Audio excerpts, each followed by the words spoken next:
Le Seigneur console avec tendresse, a dit le pape au cours de la messe de mardi matin. Quando un cristiano dimentica la speranza o peggio perde la speranza, Quand un chrétien oublie l'espérance, ou pire, perd l'espérance, sa vie n'a pas de sens. è come se la sua vita fosse davanti a un muro. C'est comme si sa vie était face à un mur, face à rien. Il Signore ci consola Mais le Seigneur nous console et nous reconstruit con la speranza, avec l'espérance, andare avanti. et on va de l'avant.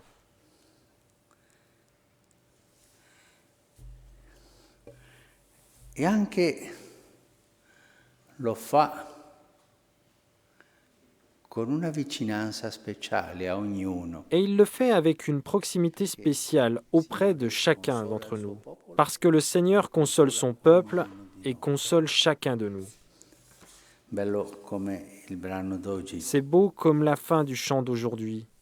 finisce come un pastore e gli fa pascolare il gregge. Tel un berger, il fait paître son troupeau. De son bras, il rassemble les agneaux, il les porte sur son sein, il conduit doucement les brebis mères. Quell'immagine di portare gli angellini sul petto. Cette image de porter les agneaux sur son sein et d'amener tranquillement les mères, Questa è la tenerezza. c'est cela la tendresse. Le Seigneur nous console avec Ci tendresse. consola con tenerezza.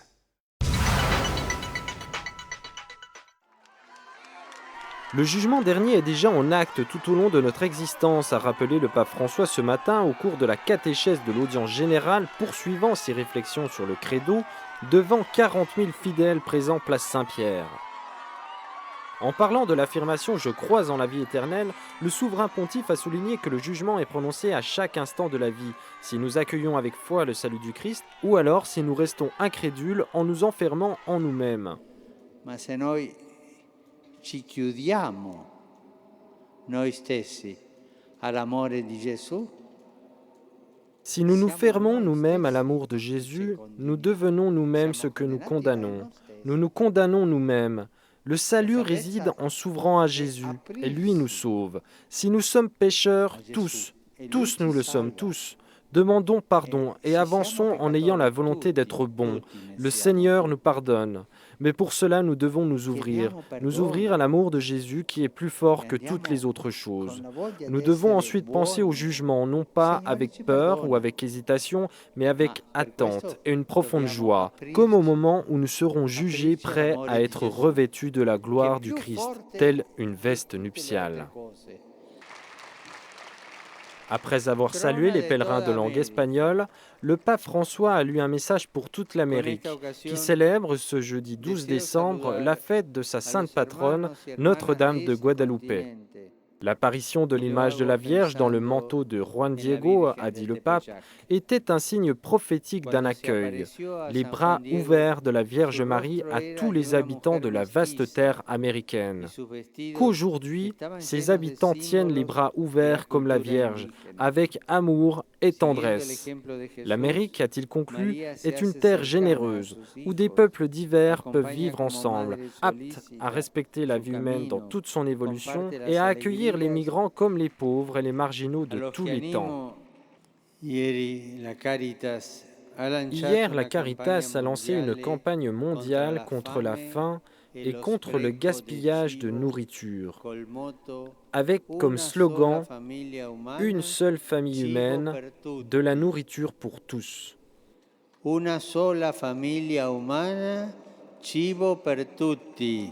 Une seule famille humaine, de la nourriture pour tous. Lo ricordiamo? Lo ripetiamo Nous insieme? le répétons encore une fois ensemble. Une seule famille humaine, de la nourriture pour tous. Lo scandalo per i milioni di persone Le scandale pour des millions de personnes qui souffrent de la faim ne doit pas nous paralyser, mais nous engager à agir, tous, célibataires, familles, communautés, institutions, gouvernants, pour éliminer cette injustice. L'évangile de Jésus nous montre la voie. Ayons confiance en la providence du Père et partageons le pain quotidien sans le gaspiller. J'encourage la Caritas à porter au-devant cet engagement et j'invite tout le monde à s'unir à cette onde de solidarité.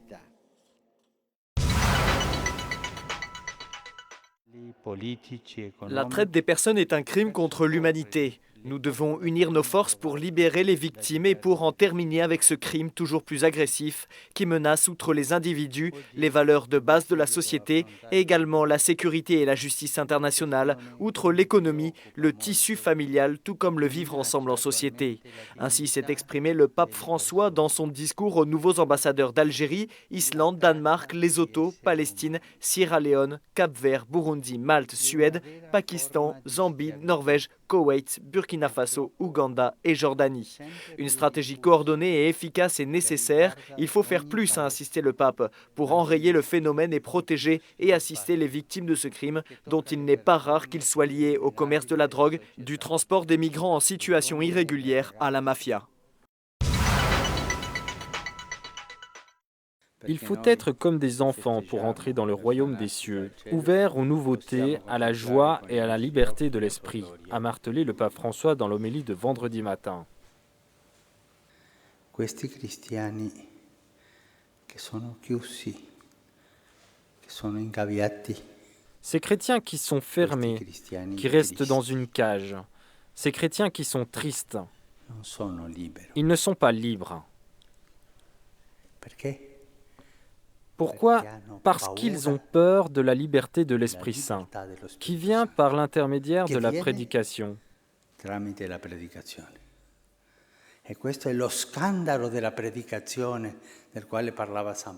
C'est cela le scandale de la prédication dont parlait saint Paul. Le scandale de la prédication qui finit dans le scandale de la croix.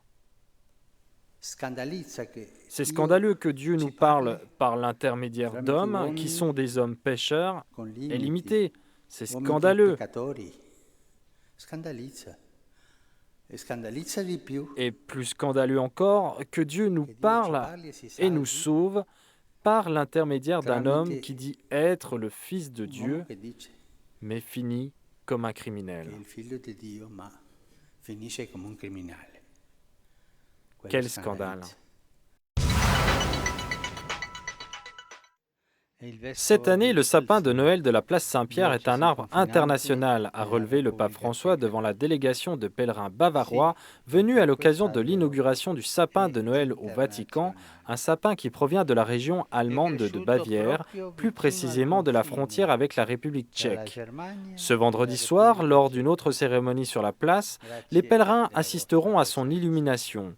Noël, a dit le pape, nous rappelle que même aujourd'hui Jésus continue à dissiper les ténèbres du mensonge et du péché pour apporter à l'humanité la joie de l'éclatante lumière divine, dont l'arbre en est le signe et le rappel. Nous devons démontrer que la paix est possible et qu'elle n'est pas une utopie, a dit le nouveau secrétaire d'État du Vatican, l'archevêque Pietro Parolin, ce vendredi matin en rencontrant dans le palais apostolique le corps diplomatique accrédité près le Saint-Siège. En rappelant les paroles du pape François aux mêmes ambassadeurs le 22 mars et son message pour la Journée mondiale de la paix qui vient à peine d'être publié, Monseigneur Parolin a souligné que l'Église est engagée à construire une humanité qui soit une véritable famille où le dialogue prend le pas sur la guerre pour régler les dissensions. Dans une période où tant de zones du monde sont touchées par la guerre et par la pauvreté, le nouveau secrétaire d'État a assuré sa disponibilité à collaborer à la recherche de la paix et à promouvoir le respect de la dignité de chaque être humain. La paix, a souligné Monseigneur Parolin, est un bien concret qui vient de Dieu et que nous pouvons contribuer à construire grâce à notre engagement personnel et solidaire. On ne peut pas rester insensible, a-t-il conclu, à la souffrance qui touche dramatiquement tant d'êtres humains.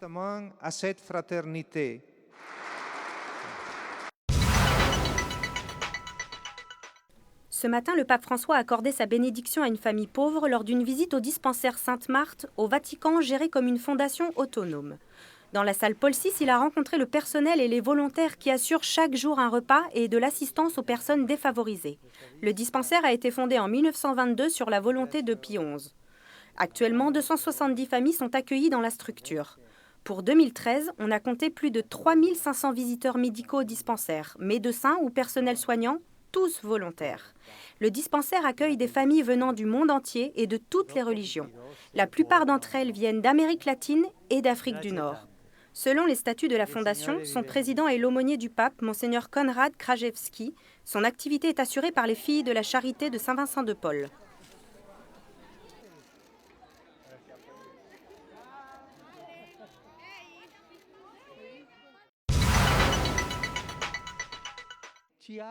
L'Église n'est pas un refuge pour les personnes tristes, elle est la maison de la joie. Et celui qui est triste trouve en elle la véritable joie. C'est ce qu'a dit le pape ce matin avant la prière de l'Angélus qu'il a récité depuis la fenêtre de son bureau qui donne sur la place Saint-Pierre devant des dizaines de milliers de fidèles. En ce 3e dimanche de l'Avent, aussi appelé dimanche de Gaudete, résonne l'invitation à se réjouir, à rappeler le pape François, car le Seigneur est proche. Le message chrétien s'appelle évangile, c'est-à-dire bonne nouvelle, annonce de joie. Et la joie du chrétien vient de la conscience d'être accueilli et aimé par Dieu. Nous devons avoir le courage et ne pas avoir peur, a ajouté le pape, même face aux difficultés et à nos faiblesses. Car c'est grâce à la miséricorde du Seigneur que nous pouvons toujours repartir de zéro. Quelqu'un me dira: non, mon père, j'ai fait tant de mauvaises choses, je suis un grand pécheur, une grande pécheresse, je ne peux pas repartir de zéro. Tu te trompes, tu peux repartir de zéro. Pourquoi? Parce qu'il t'attend, il est proche de toi, il t'aime, il est miséricordieux, il te pardonne, il te donne la force de repartir de zéro. Cela concerne chacun. Ceux qui ont rencontré Jésus dans leur chemin, a conclu le pape, ont dans leur cœur une sérénité et une joie que personne ne pourra leur prendre. Après l'Angélus, le pape François a salué tous les enfants de Rome venus pour la bénédiction traditionnelle des bambinelli, les petites statues de l'enfant Jésus. Quand vous prierez devant la crèche, a-t-il dit, souvenez-vous aussi de moi, comme moi je me souviens de vous.